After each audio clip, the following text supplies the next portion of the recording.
Good morning, my dear friends. Welcome to the third video lecture of Electricity of Class 10th. आज के video में हम लोग कुछ पॉइंट्स कलेक्ट करेंगे जो काफ़ी इम्पॉर्टेंट होता है। कुछ इम्पॉर्टेंट पॉइंट्स को कलेक्ट करने जा रहे हैं आज हम लोग, ठीक है।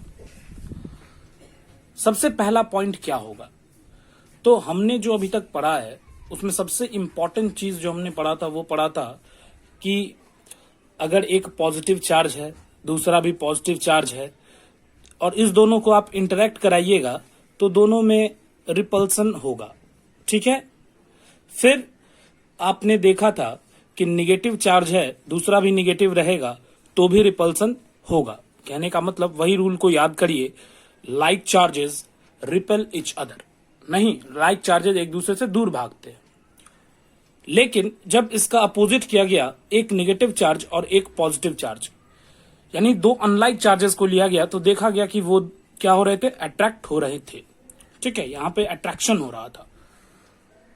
अब यहां पर ये समझना, हमने तो ये देखा कि इन दोनों में रिपल्सन होगा, इन दोनों में भी रिपल्सन होगा, इन दोनों में अट्रैक्शन होगा। तो ये हमने फोर्स का डायरेक्शन समझा है ना, कि यहां पर जो फोर्स लगेगा वो दूर भागेगा, यहां पर जो लगेगा वो भी दूर भागेगा, सेकेंड केस में भी, और थर्ड केस में पास आएगा।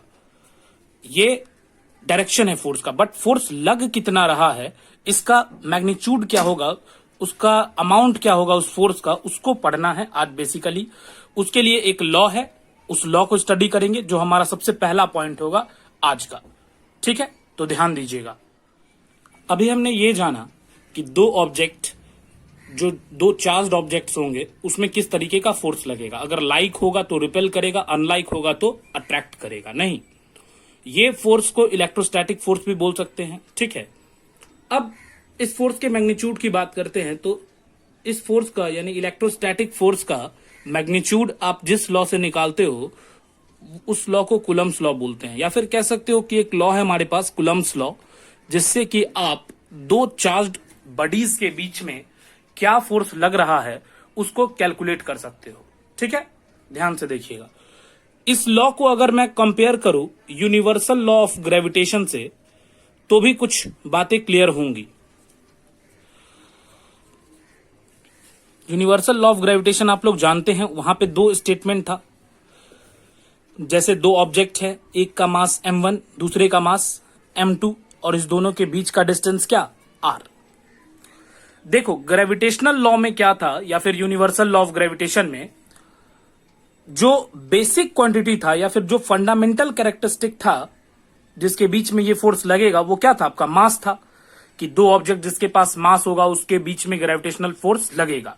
नहीं, उसी तरह अगर मैं बात करूं इलेक्ट्रोस्टैटिक फोर्स का, तो इलेक्ट्रोस्टैटिक फोर्स का फंडामेंटल कैरेक्टरिस्टिक क्या है, मास तो नहीं है। ऑब्वियस सी बात है कि फंडामेंटल कैरेक्टरिस्टिक यहां पे क्या है, चार्ज है। बताया था ना हमने कि अगर दो ऑब्जेक्ट जिसमें चार्ज होगा उस दोनों के बीच में इलेक्ट्रोस्टैटिक फोर्स लगेगा। तो इसी तरह यहां पे का एक का चार्ज हो गया Q1 और दूसरे का चार्ज हो गया Q2, और इस दोनों के बीच का डिस्टेंस को R लेट कर लो या फिर D लेट कर लो, कुछ भी लेट कर सकते हैं हम लोग, आप लोग भी कर लीजिएगा। अब ध्यान देते हैं यहां पे, इसको आपने 9th में पढ़ रखा है यूनिवर्सल लॉ ऑफ ग्रेविटेशन को।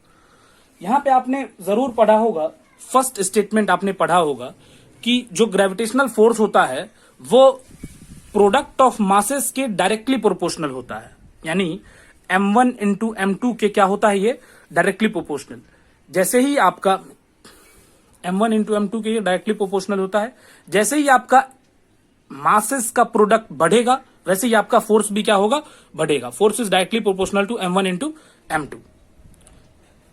और दूसरा स्टेटमेंट आपने पढ़ा होगा कि force is inversely proportional to the square of distance between the objects. कहने का मतलब कि ग्रेविटेशनल फोर्स जो होता है वो इनवर्सली प्रोपोर्शनल होता है इस दोनों के बीच के डिस्टेंस के स्क्वायर का। अब ध्यान से इसको समझिएगा। अगर हम कहें कि इस दोनों के बीच का डिस्टेंस 2 टाइम्स इंक्रीज कर जाता है, कितने टाइम्स इंक्रीज कर जाता है, 2 टाइम्स, तो फोर्स जो होगा वो घटेगा क्योंकि इनवर्सली प्रोपोर्शनल है। और कितना घटेगा, तो स्क्वायर टाइम्स। कहने का मतलब अगर आपका डिस्टेंस 2 टाइम्स बढ़ेगा तो फोर्स कितनी टाइम्स घटेगा, 4 टाइम्स। डिस्टेंस आपका 3 टाइम्स बढ़ेगा तो फोर्स 9 टाइम्स। यानी इनवर्स स्क्वायर रिलेशन है। इनवर्स स्क्वायर रिलेशन कहने का मतलब कि जितना डिस्टेंस बढ़ेगा उसके स्क्वायर टाइम्स आपका फोर्स घट जाएगा। ठीक है, इस बात को याद रखेंगे। तो ये था बात यूनिवर्सल लॉ ऑफ ग्रेविटेशन का। नहीं, अब हम बात करते हैं कुलम्ब्स लॉ का। कुलम्ब्स लॉ में क्या बात आता है, बिल्कुल इसी से मिलता जुलता है। ध्यान दीजिएगा, यहां पर सबसे फर्स्ट पॉइंट ये आता है कि फोर्स जो होता है यानी इलेक्ट्रोस्टैटिक फोर्स, वो डायरेक्टली प्रोपोर्शनल होता है चार्जेस के प्रोडक्ट से। किसके प्रोडक्ट के? चार्जेस के प्रोडक्ट के डायरेक्टली प्रोपोर्शनल होता है। ठीक है, अगर चार्जेस का जो प्रोडक्ट है वो बढ़ेगा, फोर्स भी क्या होगा? बढ़ेगा। दूसरा चीज जो यहां पे है उसी तरह का चीज यहां पर भी आता है, यानी कि फोर्स जो है वो इनवर्सली प्रोपोर्शनल होता है इस दोनों के डिस्टेंस के बीच, इस दोनों के बीच का जो डिस्टेंस है ना उसके स्क्वायर का। मतलब फोर्स इनवर्सली प्रोपोर्शनल होगा इस दोनों के बीच के डिस्टेंस के स्क्वायर का। कहने का मतलब यहां पर भी वही चीज होगा, अगर 2 टाइम्स बढ़ेगा तो फोर्स 4 टाइम्स घटेगा, डिस्टेंस 3 टाइम्स बढ़ेगा तो फोर्स 9 टाइम्स घटेगा। यहां पर भी दो बातें आती हैं, एक force is directly proportional to Q1 into Q2 और दूसरा force is inversely proportional to 1/r²। तो ये दो बातें यहां पर भी आई, यहां पर भी दो बातें आई। अब देखो, ग्रेविटेशन में और इलेक्ट्रोस्टैटिक फोर्स में कुछ सिमिलैरिटीज भी हैं और कुछ डिससिमिलैरिटीज भी हैं। आप स्टैंडर्ड 12th में जाओगे तो बहुत क्लियर पढ़ोगे। यहां पे बस अगर एक दो सिंपल सा आप बात समझना चाहो तो ये समझ सकते हो कि इलेक्ट्रोस्टैटिक फोर्स आपका अट्रैक्टिव, रिपल्सिव दोनों हो सकता है, बट ग्रेविटेशनल फोर्स क्या होता है? हमेशा अट्रैक्ट ही होता है ना, अट्रैक्टिव इन नेचर होता है। तो ये एक डिससिमिलैरिटी बोल सकते हो, और सिमिलैरिटी ये बोल सकते हो दोनों इनवर्स स्क्वायर लॉ को फॉलो करता है। कहने का मतलब कि दोनों का जो मैग्नीट्यूड है वो डिस्टेंस के स्क्वायर पे डिपेंड करता है। नहीं, जितना डिस्टेंस बढ़ता है उसके स्क्वायर टाइम्स दोनों फोर्स क्या हो जाता है? घट जाता है। अब हम कुलम्ब्स लॉ का ये दोनों स्टेटमेंट को कंबाइन करते हैं। ठीक है, ध्यान दीजिएगा। सबसे पहला स्टेटमेंट हमने बताया कि जो इलेक्ट्रोस्टैटिक फोर्स होता है वो डायरेक्टली प्रोपोर्शनल होता है चार्जेस के प्रोडक्ट का। ये फर्स्ट स्टेटमेंट हो गया हमारा। और दूसरा स्टेटमेंट हमने कहा कि ये फोर्स स्क्वायर ऑफ डिस्टेंस के इनवर्सली प्रोपोर्शनल। ठीक है, तो दो स्टेटमेंट्स हो गया। अब इन दोनों को आप क्या करो? कंबाइन करो। कंबाइन करोगे तो आएगा आपके पास Q1 Q2/r²।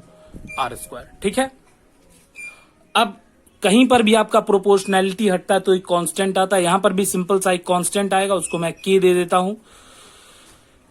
ठीक है, और कांस्टेंट का जो वैल्यू होता है वो हर जगह क्या होता है? आपका सेम होता है। सबसे पहले तो इस कांस्टेंट को मैं बताता हूं कि इस कांस्टेंट का SI यूनिट क्या होगा। K का SI यूनिट आप लोग कैलकुलेट कर सकते हो। किसी का भी SI यूनिट आपको निकालना हो तो उसको फ्री कर दो सबसे। उसको क्या कर दो? सबसे फ्री कर दो, यानी कि इस Q1 Q2/r² को इस तरफ ले जाओ। क्या होगा? K का वैल्यू, ये r² उधर जाएगा तो मल्टीप्लाई में हो जाएगा और Q1 Q2 डिवाइड में। K इक्वल्स टू आप ऐसा लिख सकते हो F into r² upon Q1 into Q2। अब सबका SI यूनिट पुट करो। इस फोर्स का SI यूनिट क्या होता है? न्यूटन। ओके, r² यानी metre square. Any problem? Charge का क्या होता है SI यूनिट? मैंने बताया था आपको, कुलम। इसका भी क्या होगा? कुलम भी होगा। इसको आप लिख सकते हो newton metre square upon coulomb square. इसको सीधे हम लोग कह सकते हैं newton metre square per coulomb square, ऐसा कहा जा सकता है ना। तो SI यूनिट क्या होगा? K का Newton metre square per coulomb square, ये इसका SI यूनिट है, इसको याद रखेंगे। चलिए, ये तो बात हुई K के SI यूनिट की। अब K की वैल्यू क्या होती है? तो K की वैल्यू आप लोग याद रखेंगे 9 इंटू 10⁹9। ठीक है, आप इस वैल्यू को याद रखेंगे। मैं इसको यहां पे लिखता हूं, K इक्वल्स टू 9 इंटू 10⁹9। उसके बाद इसका SI यूनिट पुट कर देना है Newton metre square per coulomb square. ऐसा ये है हमारे K का वैल्यू। और आप हायर क्लासेस में जाओगे तो देखोगे कि इस K को हम लोग 1/4πε0 भी लिख सकते हैं। ठीक है, इस K को, और इस पूरे की वैल्यू जो होती है 1/4πε0 की, यही आपका 9 into 10⁹9 Newton metre square per coulomb square होता है। तो कहने का मतलब कुलम्ब्स लॉ आपका यही है, जिससे आप दो बोल सकते हो कि चार्ज बॉडीज के बीच में फोर्स फाइंड कर सकते हो कि कितना फोर्स लग रहा है, उस फोर्स का मैग्नीट्यूड पता कर सकते हो। ठीक है, इस लॉ का दो स्टेटमेंट हमने डिस्कस किया कि force is directly proportional to the product of charges, ठीक है। उसके बाद दूसरा हमने बताया कि force is inversely proportional to the square of distance between them, नहीं। फिर दोनों को हमने कंबाइन किया और एक फॉर्मूला निकाला हमने, F इक्वल्स टू के Q1 Q2 upon R square. Basically इसका क्वेश्चंस, न्यूमेरिकल क्वेश्चंस आप स्टैंडर्ड 12th में देखते हो, यहाँ पे उतना क्वेश्चंस नहीं है। यहाँ पे बस एक लिंक था कि कूलम्ब्स लॉ क्या होता है उसको बताना, इसलिए हमने उसको बताया। चलो अब एक दो बात और याद रखना इस कूलम्ब्स लॉ से रिलेटेड, ध्यान से देखिएगा। कूलम्ब्स लॉ वैलिड कहां कहां है? तो कूलम्ब्स लॉ की अगर हम वैलिड होने की बात करें तो कूलम्ब्स लॉ के बारे में आप दो चीज याद रखिएगा। सबसे पहला कि कूलम्ब्स लॉ दो ऐसे ऑब्जेक्ट्स के बीच में लगेगा जो रेस्ट में होगा।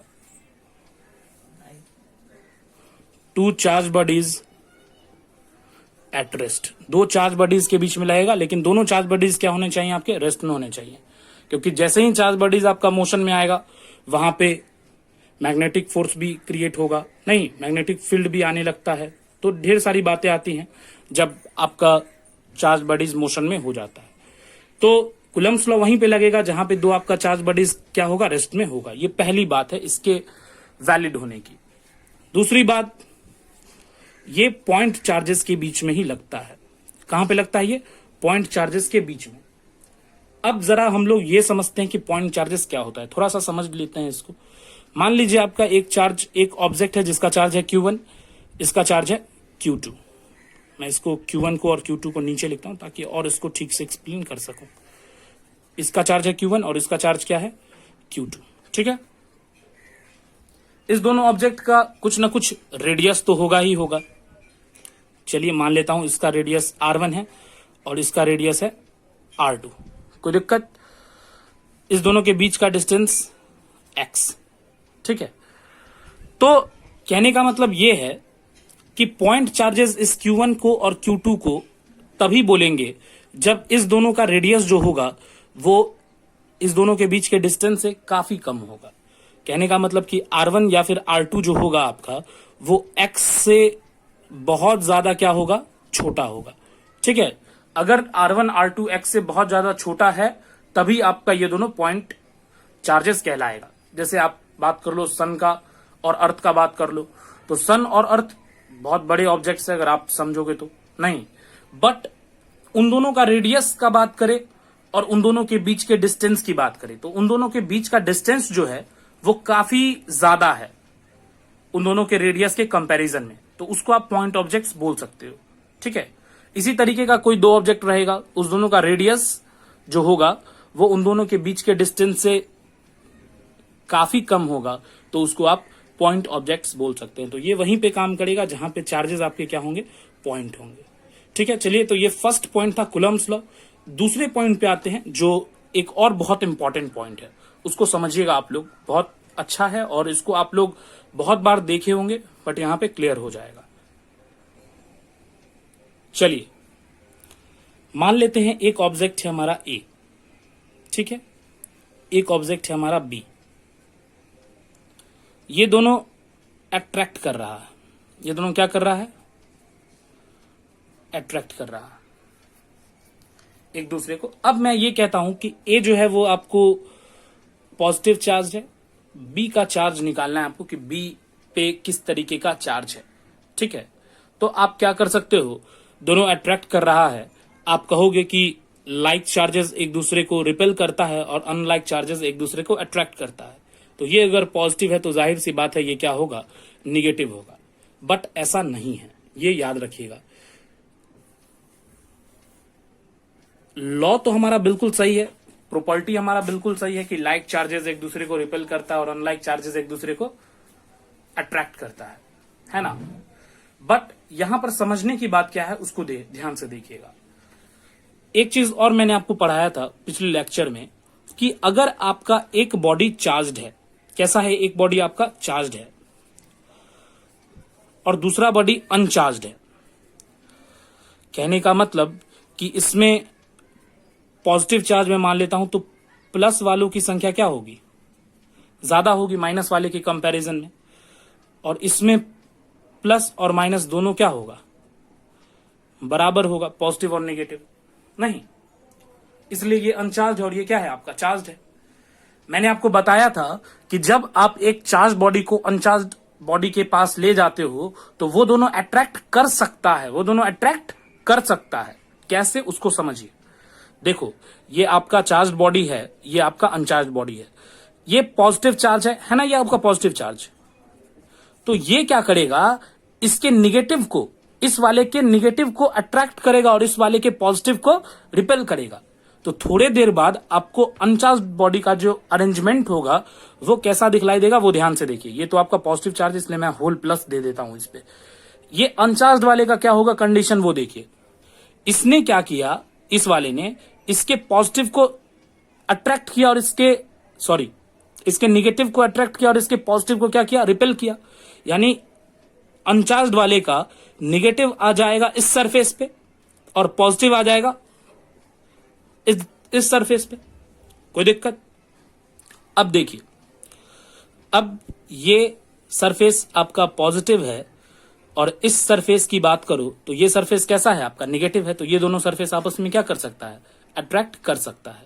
फिर आप इसका अर्थिंग कर दोगे तो आप देखोगे कि इसमें जो एक्स्ट्रा चार्जेस होगा वो कहां चला जाएगा, अर्थ में चला जाता है। फिलहाल मैं ये समझा रहा हूं आपको कि अगर एक बॉडी आपका चार्ज्ड है, दूसरा बॉडी आपका अनचार्ज्ड है, तो भी अट्रैक्शन हो सकता है। यानी अट्रैक्शन अगर दो ऑब्जेक्ट्स में होता है तो कंक्लूजन हमारे पास चार्ज्ड का भी आ सकता है, अनचार्ज्ड का भी आ सकता है। यानी आप श्योर होकर ये नहीं कह सकते कि ये बी क्या होगा आपका, नेगेटिव ही होगा, नहीं। अगर आपका ए पॉजिटिव है तो आप श्योर होकर ये नहीं बता सकते कि बी आपका नेगेटिव ही होगा या बी आपका मतलब अनचार्ज्ड ही होगा, नहीं।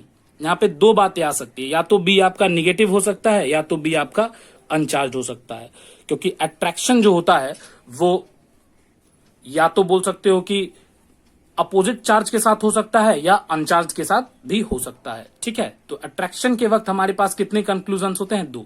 श्योर नहीं होते आप।